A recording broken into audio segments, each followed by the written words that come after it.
please look at that information as well. So with that, we would like to move on to the next session. This is going to be a dialogue session with Denmark.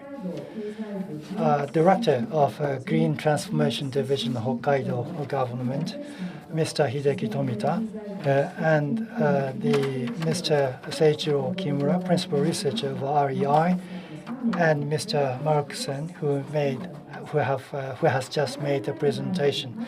Now, prior to the dialogue, I would like to invite Mr. Tomita and to make a presentation on the potentials of DX and GX in Hokkaido. Over to you, Mr. Tomita. Thank you very much for the introduction. I am Tomita, Director of the Green Transformation Promotion Division. Thank you for inviting me and also allowing me to speak to all of you. Today's seminar is entitled Hokkaido's Energy Future, Regional GX Strategies Through Dialogue with Denmark.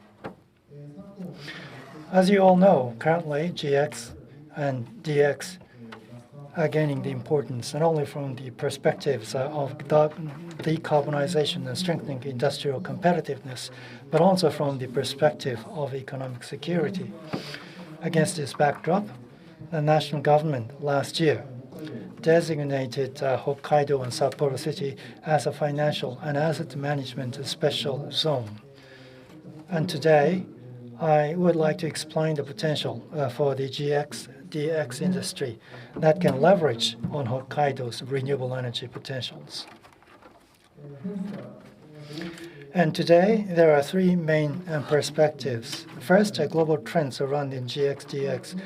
Second, Hokkaido's potential and the outline of its initiatives. Third, GX projects in Hokkaido.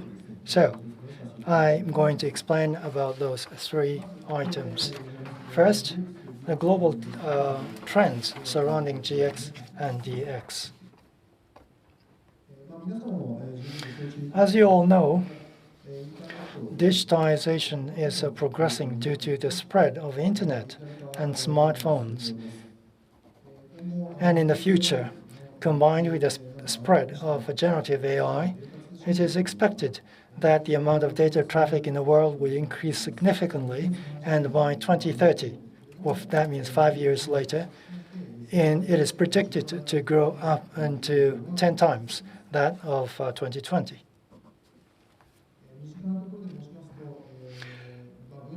AI is already being used in everyday life, like for creating text and images, but the global generative AI market is predicted to expand significantly from $14 billion in 2020 to approximately $1.4 trillion by 2032. With the expansion of AI and other technologies, electricity demand is expected to increase. According to the International Energy Agency, global electricity demand is expected to increase by 2 to 2.5 times by 2050. In order to respond to these global trends and challenges, I believe that expanding the supply of renewable energy and next-generation semiconductors with high performance and low power consumption will be essential. Currently, the invasion by Ukraine and the tariff policy by the U.S. administration, there is uncertainty around the world.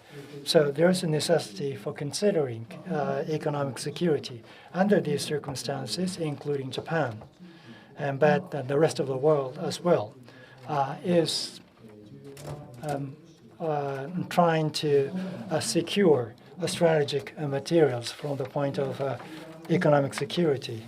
And what is most crucial in this area is next-generation semiconductor-related components. In Chitose, Lapidus is now building a plant, and the pilot line has already been launched. In total, 1 trillion yen has already been invested in the company. So there is going to be an ongoing investment, and there's going to be the guarantee to be provided by the central government. And this kind of law also came into force. These, I think, against the backdrop, Hokkaido should be clearly defined so that the central government as well as the local governments will be able to make measures, to introduce measures, and to simultaneously solve the problems. Next, Hokkaido's potentials and outline of its initiatives. Let me introduce the renewable energy potential. That is the key to promoting GX and DX. Hokkaido has the highest potential in Japan for solar wind and small and medium-sized hydropower, and is second in geothermal.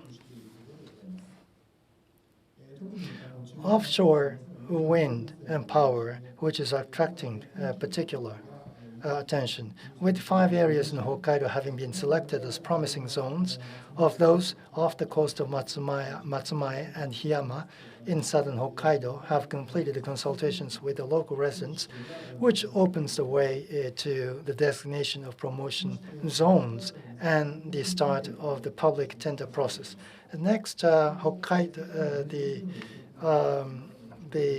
the outline, the course of actions Hokkaido will take. Earlier, I introduced a forecast for global electricity demand. In Japan, it has already turned to an increase due to construction of next-generation semiconductor manufacturing facilities and data center.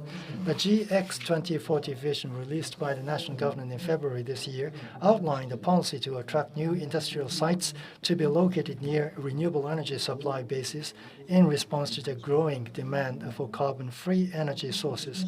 And it clearly stated Hokkaido's position and a role as one of those candidate sites. This trend will serve as a big tailwind for Hokkaido. Hokkaido, with its highest potential renewable energy in Japan, is positioned to serve as a base to supply renewable energy to Honshu and promote the concentration of GX industries powered by renewable-based electricity.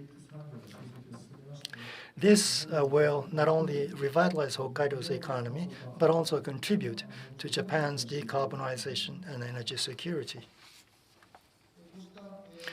In order to promote GX industries throughout the prefecture, by utilizing the diverse renewable energy potentials in various parts of the prefecture and to strengthen and concentrate financial functions in the Sapporo area that are needed to attract a large amount of investment for GX industries, both from within Japan and overseas, the prefecture and Sapporo City jointly applied for a financial and asset management special zone, and in June last year, Hokkaido and Sapporo City were designated as one of 4 zones in the country, and Hokkaido was also designated as a national strategic special zone. Hokkaido is the only financial and asset management special zone dedicated to GX. We will use the status of this special zone as a driving force to improve the business and living environments. In addition, the prefecture introduced new tax incentives and expanded subsidies for capital investment starting in April this year. With these and other policies, we hope to attract 40 trillion yen out of over 150 trillion yen of the National Public-Private Partnership Investment Fund in GX to Hokkaido and develop Hokkaido into a GX and DX leader.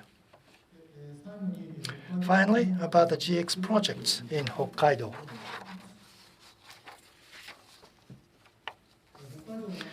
The 8 GX projects shown here, including offshore and wind power, hydrogen, and storage batteries, are particularly promising fields that will lead Hokkaido's GX and promote industrial clustering. These GX projects are essential for Hokkaido to become a renewable energy supply base for Japan, and we will continue to advance our efforts centered around the 8 GX projects. Among these, as I mentioned earlier, offshore wind and power is expected to play a crucial role for the future expansion of renewable energy. The national target for domestic introduction in 2040 is a maximum of 45 gigawatts, while Hokkaido's target is a maximum of 15 gigawatts, accounting for about one-third of that, and placing Hokkaido in a very important position. In addition, demand is expected across a wide range of fields, from R&D to construction and maintenance, and this will not only help decarbonization, but also revitalize the local industries and job market.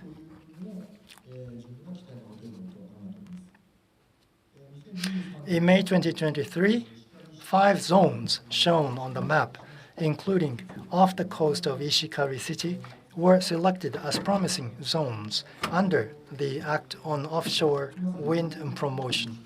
And in October, 2 more zones were designated preparation zones for floating farms, the blue-colored areas. Currently, out of the 5 promising zones, Matsumae-oki and Hiyama-oki have completed the dialogue with the communities. And the other zones are preparing for their community consultations with the aim to the early designation of promotion zones. Hokkaido needs the reinforcement of the infrastructure if it grows into a renewable energy supply base supported by a potential of renewables, such as offshore wind power. What holds the key is the deployment of submarine direct current transmission, and the government is planning to install a submarine DC transmission cable connecting Hokkaido and Honshu by fiscal year 2030 in order to transmit a huge amount of electricity to Honshu. For the revitalization of Hokkaido's economy, we believe it is important to promote the GX industry clustering from the perspectives of both consumption and supply of renewables. Let me introduce some other projects besides those related to offshore wind. In the hydrogen field, in May last year, a 1 megawatt electrolysis plant began operation in Tomakomai City with the aim of producing green hydrogen from renewable energy. Since last year, discussions have been underway in Tomakomai and Chitose to build a green hydrogen supply chain. In April last year, 6 private sector companies began a joint study to establish an ammonia supply chain. Regarding CCS, Japan's first large-scale demonstration project was started in 2012, followed by the trial operation and CO2 injection in 2016, which achieved a target amount of 300,000 tons. In February this year, part of the coast of Tomakomai City was selected as a designated zone under the National CCS Business Act, the first such zone in Japan, and efforts are currently underway to facilitate commercialization. A number of other demonstration projects are also underway in Hokkaido, including a livestock manure-based hydrogen station in Shikaoi town and research into the construction of a hydrogen station that utilizes surplus electricity from offshore wind and power Ishikari. Leveraging on the act of building a hydrogen society, which came into force last year, the central government provides subsidies for price difference support and project and site support. I hope that Hokkaido will also make use of this scheme and to accelerate efforts toward the use and supply of low-carbon hydrogen. Lastly, let me introduce one thing. His Majesty, King of Denmark, visited Japan in April this year, and in a commemorative event was held in Tokyo, attended by many senior government officials and business leaders, with the aim of further strengthening cooperation between Denmark and Japan in the energy sector. On this occasion, there was a ceremony where the Danish embassy, Hokkaido, Tokyo, and Fukushima Prefecture announced a joint declaration on cooperation on GX. And this photo captures the ceremony. Hokkaido would like and to continue to promote exchanges with Denmark, a world leader in the GX field.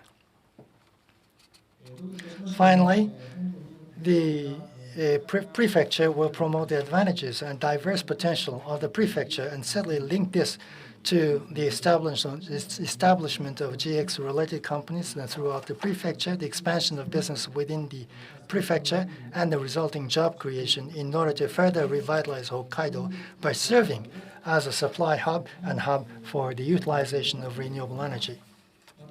In addition, we would like to continue to work to promote GX within the prefecture with the understanding and cooperation of everyone in the audience today. So we appreciate your continued support. This concludes my presentation from Hokkaido. Thank you very much. Mr. Tomita, thank you very much. Would you please take a seat on the stage, Mr. Tomita? Now, I would like to hand over the microphone to Mr. Seiichiro Kimura, Principal Researcher of REI. Good afternoon, ladies and gentlemen. I'd like to thank you very much for coming despite your busy schedules. At REI, I'm Principal Researcher. My name is Kimura.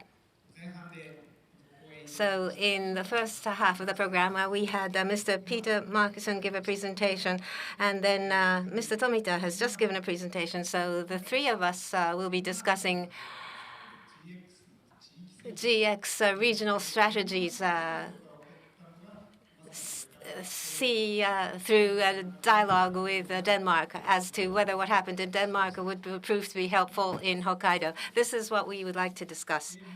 And so first of all, I'd like to, by way of introduction, talk about some things. About 10 minutes or so, a little less than 10 minutes, Mr. Tomita gave a presentation in which he talked about Hokkaido and Tokyo and Tohoku and connecting through transmission lines from Hokkaido to these two regions. And it's included in the national program. Last week in Tokyo, we had a program with Peter-san attending as well. It was a symposium.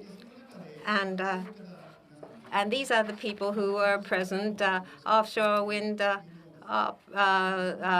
operator Equinor, and Bo-san, who is from AIT Energy, and Nishioka from Hitachi Energy, and from Transmission and Distribution Systems, 9 or 10 systems are being renewed, and Mr. Ono is studying that. So we had a discussion amongst us, and this is the kind of discussion that took place. The role of transmission lines, what is it?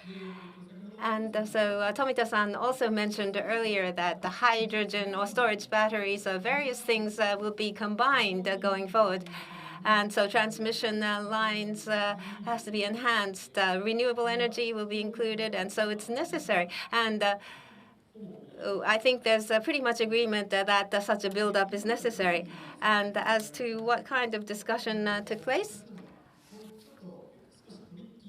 it may be a bit tricky, but storage batteries and various hydrogen storage, there are different forms. Maybe some feel that the transmission lines are not necessary.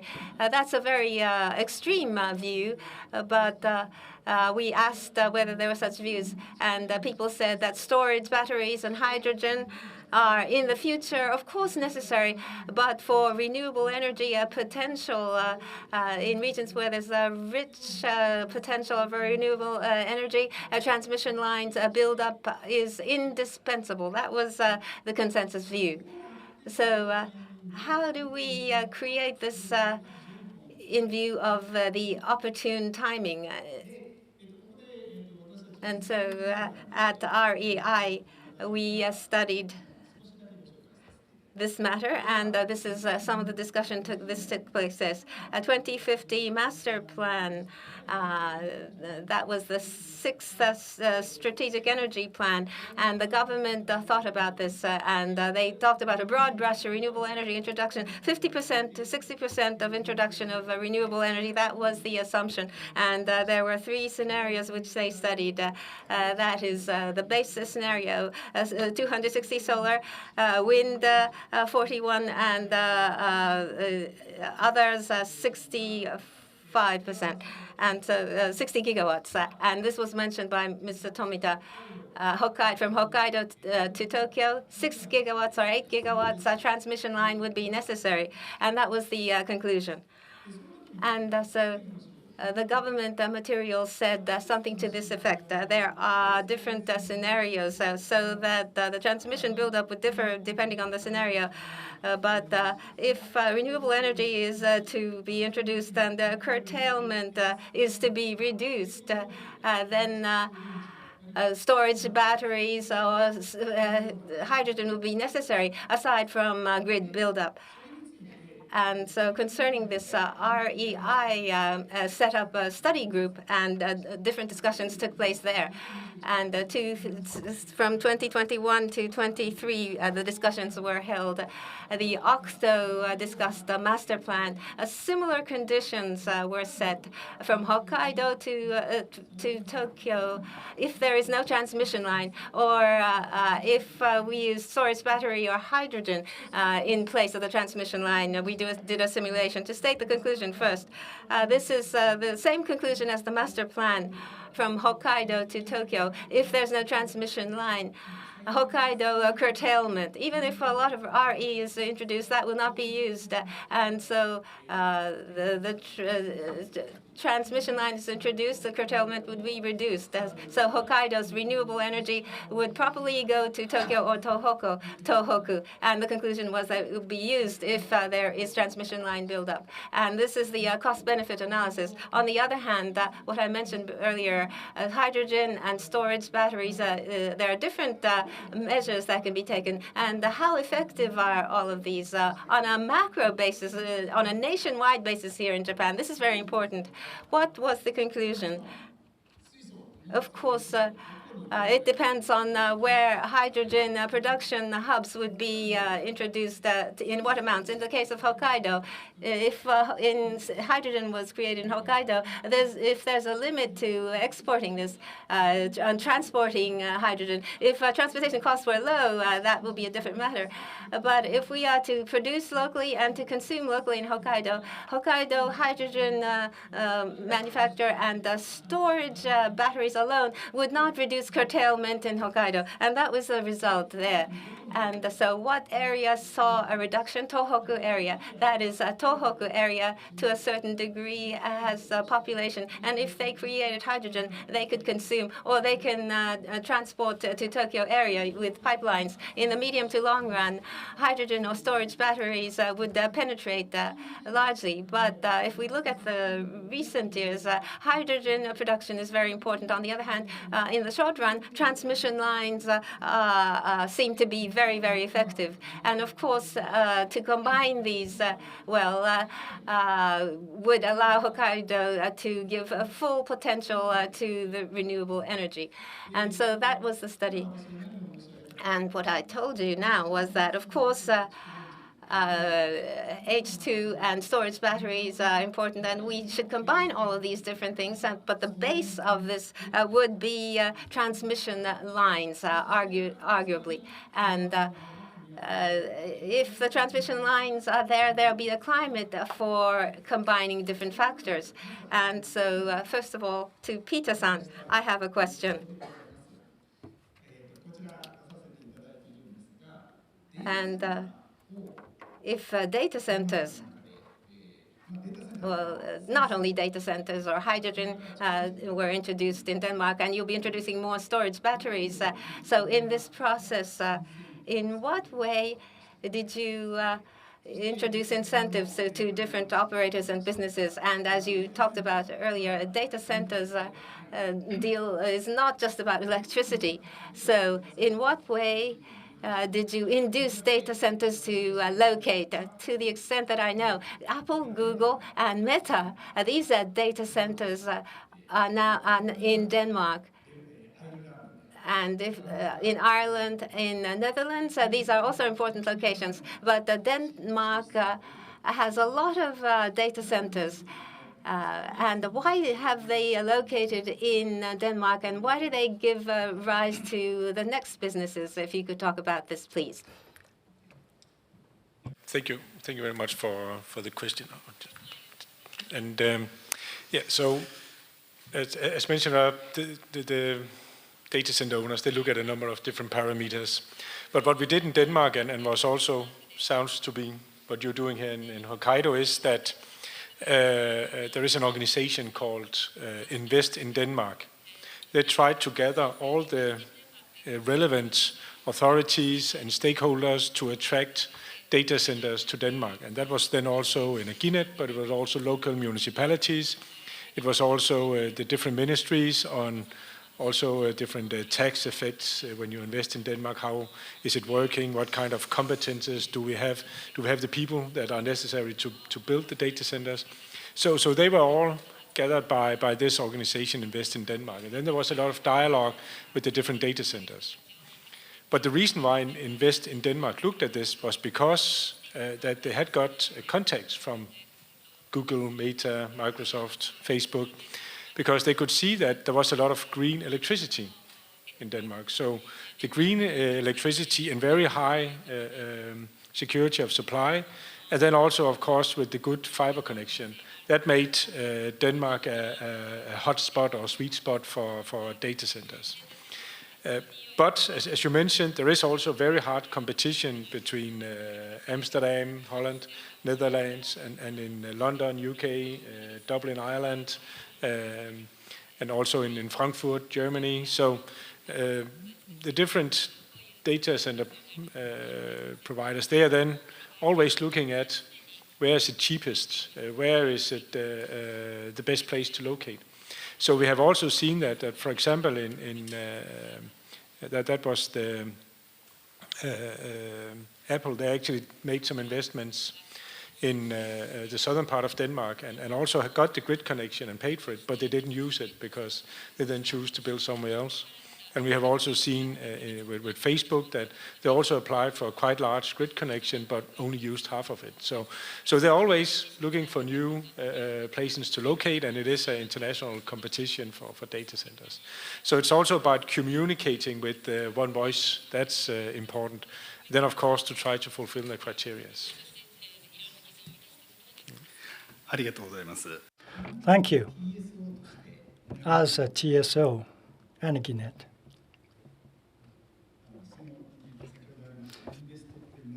Invest in Denmark, which you were referring to, what kind of role does TSO play in terms of attracting investment? What kind of a support does Energinet provide? So what we do is that we welcome them to an initial talk on what are the conditions for connecting, how fast can it go, what's the costs of doing it, what's the rules. You can say each European country have their own regulation for connecting, and not all of it was in English, some of it was only in Danish, so also help with translating and that they have understood it correctly. So quite low practical issues as well. And then, of course, when they then get more interested, then you start to go more down to detail on what's also the connection requirements, what are you supposed to fulfill for being able to connect, what kind of technical requirements do you need to fulfill. And also there might be discussions that it was with some of the smaller data center providers. Should they connect on distribution level or should it be on transmission level? So there's a lot of different issues that you then start to discuss. And maybe just one thing also on the security of supply. Say many of these data centers providers, they're US companies. And say security of supply is seen in a different way in the US, where you have very big storms, and maybe also you have it here in Japan. But you can say Denmark, the weather is relatively calm compared to the US, and there we also needed to use some time to explain them that yes, we have overhead wires, but they will not fall down. We don't have ice storms. We don't have big hurricanes as you see in the US. So they should not be so concerned about that. And also we have a lot of the transmission grid and also especially the distribution grid is in the ground. So that's also part of the reliability.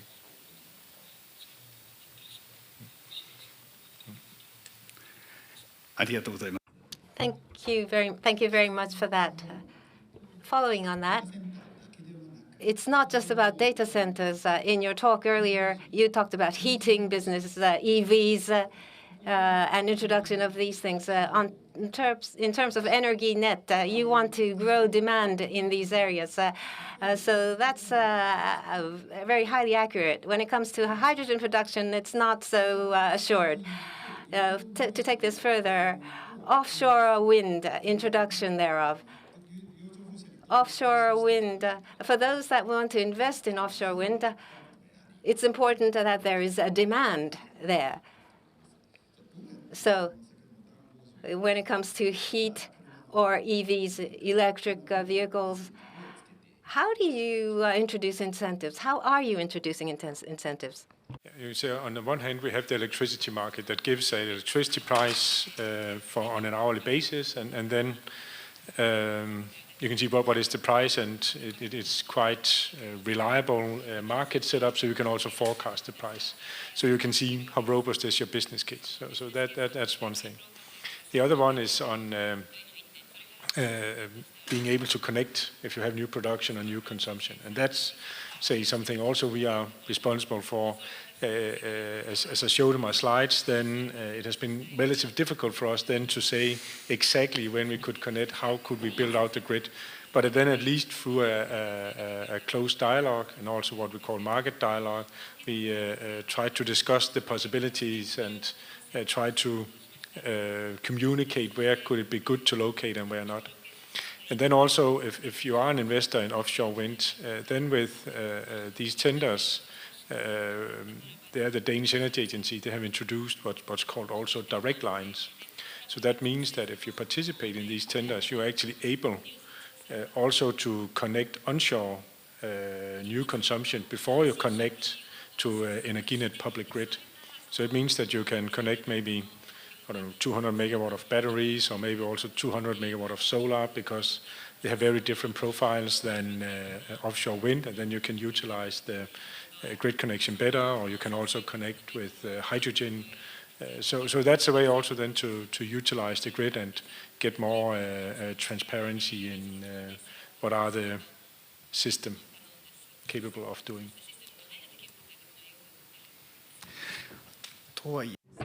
That said, in your presentation, from 2020, 2,000 kilowatts that were increased. How did you make it? How did you do it? 2,000 kilowatts increase. How did you make it? フォーカスで2000キロ、これから2000キロ。予測、失礼をいたしました。So that is a forecast, I understood. So there's going to be a large-scale reinforcement that is being planned. Just to be sure, so you're saying the 2,000 kilometers they already have built? Okay, now I understand. Okay, sorry for misunderstanding. No, so you can say already 3, 4, 7 years ago, we have continuously seen that there will be a large need for new grid. So we have tried to speed up the process and then build the new grid. And it's also, I have to say that part of it is also where we are having existing transmission lines that are not being upgraded, and where we had the possibility to put new overhead lines on existing masts. So that's also a way to build new transmission quite fast. So.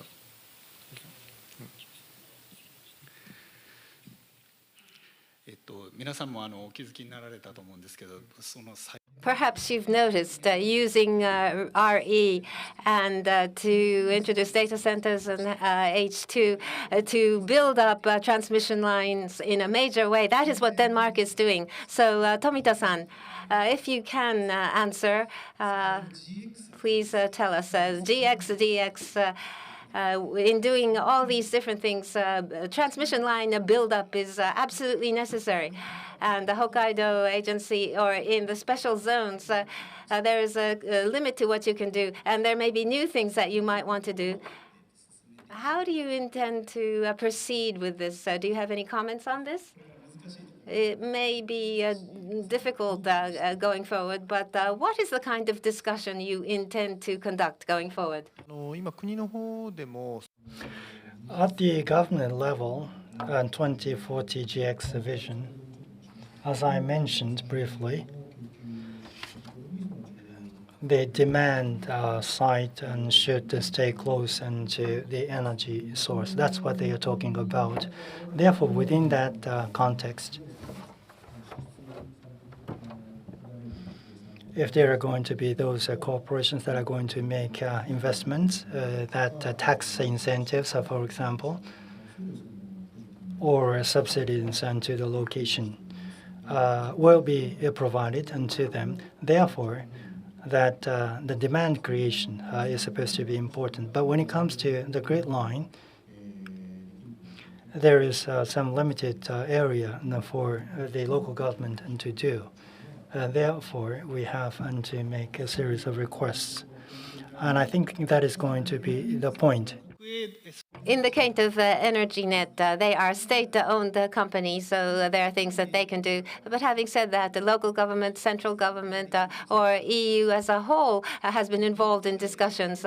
And so this is a point on which I'd like to share with you. Public-private cooperation. EnergyNet, TSO, may want to say that they'll do something, but that will not bring about a solution. You need to coordinate with Invest Denmark and with different entities to conduct a transmission line build-up. You alone did not do it. So, Peter-san, you have already told us a lot, but on public-private cooperation, is there anything by way of example that you can tell us, which would be helpful to us? Any theme, transmission line, data center, also H2 production, public-private cooperation, please.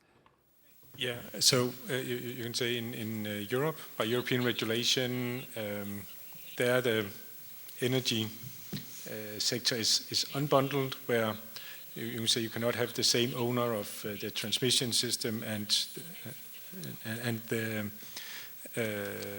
production or the consumption. So it will always have to be some kind of cooperation between a state-owned, though we are independent, state-owned company, and then a private investor. And so to then reduce the uncertainty, then this dialogue is very important. It might then not be in a common company or in a common organization, but it's important that there is some kind of process described on when do we do what. So where, for example, on the hydrogen, we have then had a market dialogue first on who is interested in investing in the hydrogen production, who is interested in consuming the hydrogen. Then we try to bring that together and say, okay, where should we then build the transmission for hydrogen, and how large a capacity is there an interest in? And then through a number of iterations, and where we also made some report where we published the demand and consumption, and also together with the authorities, and also there were probably a need for some kind of financing or support for using the hydrogen. Then we ended up with the hydrogen transmission that we are now trying to develop. That is a very short part of the total transmission grid that we could foresee would be built in the next 10, 15, maybe 20 years. But it gave us a good opportunity to say, this is where it makes sense to develop a transmission, and then in the same way, it gives a good incentive for the potential consumers and producers then where to locate and how can we start? Because it's always about getting things started. Because if you don't have any consumers, you cannot produce. If you don't have any producers, you cannot consume. If you cannot transport it, then you cannot consume or produce. So it's a complex setup. So a good process and transparent process.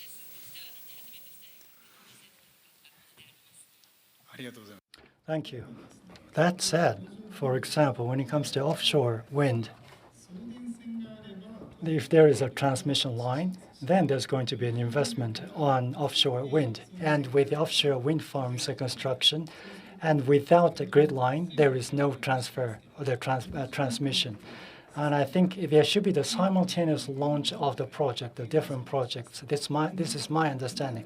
If that is the case, how are you going to simultaneously proceed with the different stages of a project or different projects? So how do you make sure that the projects can go ahead simultaneously without the grid line? And the wind offshore farms will not be able to be materialized. So there should be transmission lines and the wind farms. How are you going to create demand and supply at the same time? That is supposed to be very important for the success of any project. How did you achieve that in the dialogue? So when it comes to transmission for offshore wind, then you can say the wind is a public tender, so there's quite a strict timeline for establishing the offshore wind park. And if then the developer is not ready at a specific time, then they have to pay a penalty. And the same then comes with the transmission, where we as part of the tendering process, then we also have a deadline for building the transmission. And if we are not ready at that deadline, then we also have to compensate the developer for not being able to do that. So it's a very transparent deadlines, and then also with then penalties or compensation if you're not ready at that time. And until now it has seemed to work, so no one have actually paid these penalties, or we have not been in the need to compensate, because there have been a good process between developer and us. So. なるほど。そうすると先ほど If that's the case, national goal is 2030 and 1945 supply. You have these targets, and then you are aligning yourself with this national target. Is that a correct understanding? Yes, that's correct. So when we do our transmission planning, we then include the political goals. And actually, we are also allowed to include potential goals as a sensitivity that we do then in our planning. So if it turns out that it's good for us to build out new transmission, even though there is no political decision yet, but we can see that there might also be other investments in solar and wind onshore, then we can develop that transmission grid upfront. If that is the case, in the case of Japan, toward 2040, we have the GX vision. That is supposed to be the goal. Then, against this goal, Hokkaido or the rest of Japan, what kind of efforts are going to make? That is going to be extremely important facing us today. So, over to Tomita-san. We have the goals and the targets. In 15 years' time, we have an ambitious target, including the hydrogen and the others, batteries.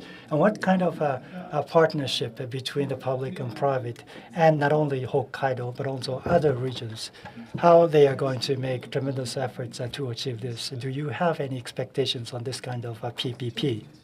A difficult question to answer. I think what we can achieve is limited at the local government level. But that said, and we have consultations coming in from the business partners. Therefore, we have to closely listen to them, and then different kinds of supportive measures from the local governments as well as from the central government.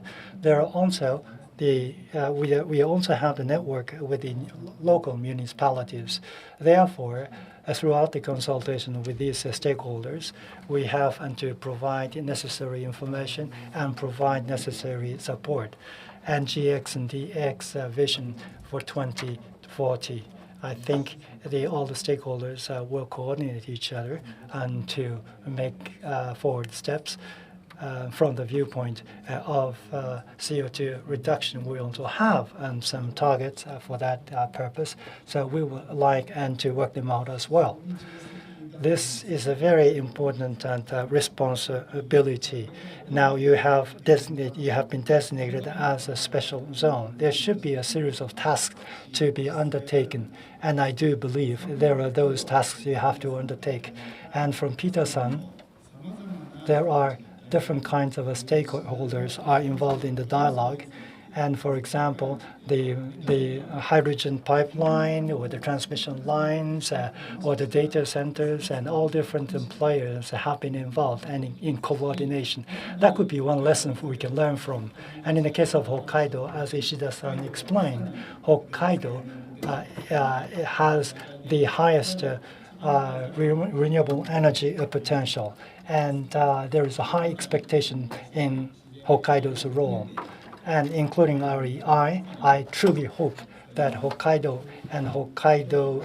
is going to have the renewable energy supply base, and that is such a possibility, a potential that Hokkaido owns. With that understanding, we would like to continue this discussion. I'm sorry for the short time, but I would like to bring this session to a close.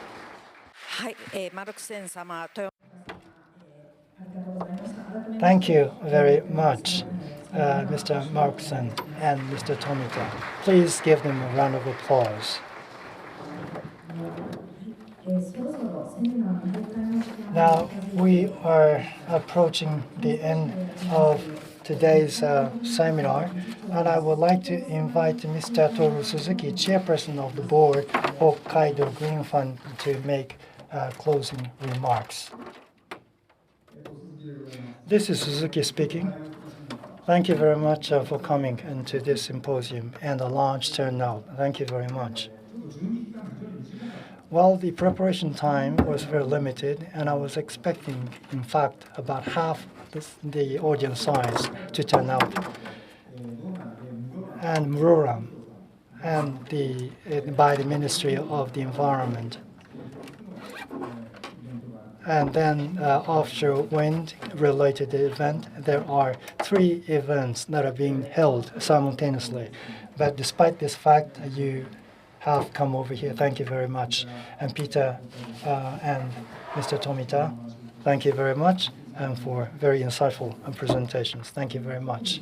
In particular, when it comes to Marksen's presentation, the past practices made by TSO, flexibility for one thing, and sector coupling, EV, and the heat supply by the wind power generation. I have been really impressed with those facts. And what was most impressive for me, it was that dialogue. Even at the time of not uncertain point of time, it is truly important and to be engaged in dialogue. And that was one of the impressive messages I have received. And in my own closing remark, I would like to take this time to give you the update on the status of Hokkaido's renewable energy. The potential of RE, renewable energy, which was already referred to by Tomita-san, so I'm going to skip. The current status. This is the latest information provided by Hokkaido Electric. Solar energy, 2.3 gigawatt connection volume, and subscription volume, 0.91 gigawatt. Onshore wind power generation, connection volume 1.2, and subscription volume 1.5. So in the latest 3 years, there is an acceleration of the installation. Going forward, what is going to be the future status? I think it was explained by the press, and then according to the Octo, when it comes into the forecast toward 2034, 170% in Hokkaido area, Tohoku area, 300%, and Kyushu area, 500%. This is about the expectation of the growth of the wind power generation. These figures are dependent on the intra-regional grid line. And then the METI's calculation. This was done by the grid working group. And based on the current situation of the grid operation, of course, it differs depending on the conditions. 26%, and depending on the situation, 40 to 50%. That will be the level of curtailment to be expected, according to the forecast made by the Ministry of Economy. And another statistics that is related to Hokkaido Electric, the Group Management Vision 2035. And then according to that, the third Unit 3 of Tomari nuclear power station will be reactivated. And in the early 2030s, there's going to be Unit 1 or Unit 2 be reactivated. Therefore, in the early 2030s, about 60 or 70% of the energy output in Hokkaido will be provided by nuclear. And having listened to these reports, for us who are willing to increase renewable energy, we are somewhat confused. Therefore, I think it is extremely important for us to increase or strengthen inter-regional grid line toward the target year in the 2030s. The storage batteries and demand response, all those services that are up for the discussion. And sometimes this kind of situation makes non-experts not to understand easily. But still, that we have been able to confirm or affirm the importance of the grid reinforcement. 150 trillion yen, that may be necessary for the investment, because for the ordinary people, 1 trillion yen is already a huge amount. And then in 2001, this is the 25th year that we had the citizens' wheel that was activated. It was a Siemens made the wind farm. And 25 years have already passed, and in Tohoku and Hokkaido, we have about 60 units, 130 megawatts. And then we encourage citizens to make investment, and in total 2.5 billion yen, and about 5,000 citizens had participated in this investment.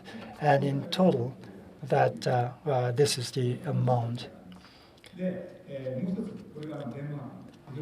And another example is Middle Grunten in Denmark. 10 out of 20 wheels, they were invested by citizens. This is a brochure, the invitation for the investment on the right-hand side. I think offshore wind is a big topic for us already today.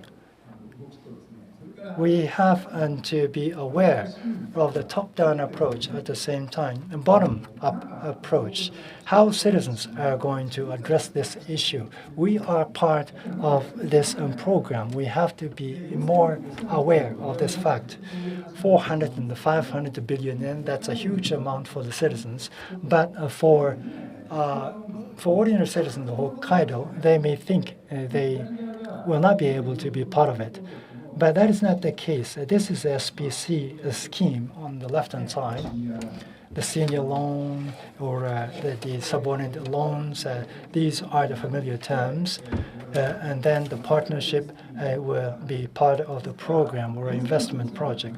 So 400 and 500 billion yen, that is going to be a huge amount for local companies or local citizens. But only 10% of that amount, for example, that the senior loan will be arranged by the investment bank or the mega banks. But at the same time, that the Hokuyo Bank or a credit union and the local regional banks are also going to get involved. And the vehicle, investment vehicle, is going to be created, and so that citizens can also participate. And the local companies and the citizens of Hokkaido will be invited for the investment. And then the collected fund is going to be part of the subordinate loan. And with this kind of arrangement, the people will be able to be part of this investment. There's going to be a different kinds of actions to be taken. Therefore, going forward, I think that the benefits, we have to think of a scheme which will return the benefits to the local citizens. Offshore wind and farms, and then they will be able to be given an opportunity to make a change in the Hokkaido's economy. And I was reaffirmed my conviction through the discussion today. I'm sorry for the prolonged speech. Thank you very much. Suzuki-san, thank you very much. Once again, thank you very much for all the huge turnout. I hope that the discussion today will be able to be insightful and to those who are committed and to the promotion of renewable energy in Hokkaido. That the feedback is kindly requested to give back to us through the email. Once again, thank you very much for your participation.